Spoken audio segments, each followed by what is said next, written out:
جو کہتے ہیں نا کہ کسی کے چھوڑ جانے سے کوئی مرتا نہیں، تو ان سے میں عرض کرنا چاہتی ہوں کہ مر جانا فقط روح پرواز کر جانا نہیں ہوتا، احساسات کا ختم ہونا، مسکراہٹیں بھول جانا، زندگی کی رنگینیاں بے رنگ لگنا، کہکہوں سے وحشت ہونا، اکیلے پن کو مقدر کرنا، خاموشی کو دل سے لگانا، کیا یہ سب مرنے کے مترادف نہیں؟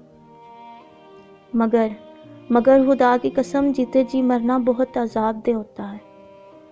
سانسیں تو چلتی ہیں، روح بھی باقی ہوتی ہے، جسم بھی ہوتا ہے، مگر نہ زندگی ہوتی ہے نہ زندہ رہنے کی لگن، پھر زندگی گزاری جاتی ہے، زندگی جی نہیں جاتی۔ کیا یہ والی موت روح کے نکل جانے والی موت سے زیادہ تکلیف دہ نہیں ہے؟ کیا اس جیے جانے کو موت نہیں کہا جاتا؟ یقین مانے آپ کا ٹوٹا دل پھر سے جڑ سکتا ہے۔ یہ جتنا مردہ محسوس ہو رہا ہے نا، اس سے زیادہ زندگی لیے پھر سے جی اٹھ سکتا ہے۔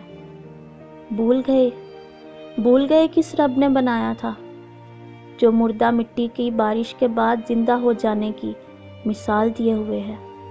اس کی باتوں پر کبھی غور نہیں کیا؟ جہاں یہ مثال قیامت میں مردوں کے لیے پھر سے جی اٹھنے کی طرف اشارہ کرتی ہے، وہاں آپ کے دل کے لیے بھی اس میں امید ہونی چاہیے۔ بس اللہ کے معاملے میں اتنا نہ سوچا کریں، آنکھیں بند کر کے اعتبار کر لیا کریں کہ یہ تو معجزوں کا راستہ ہے۔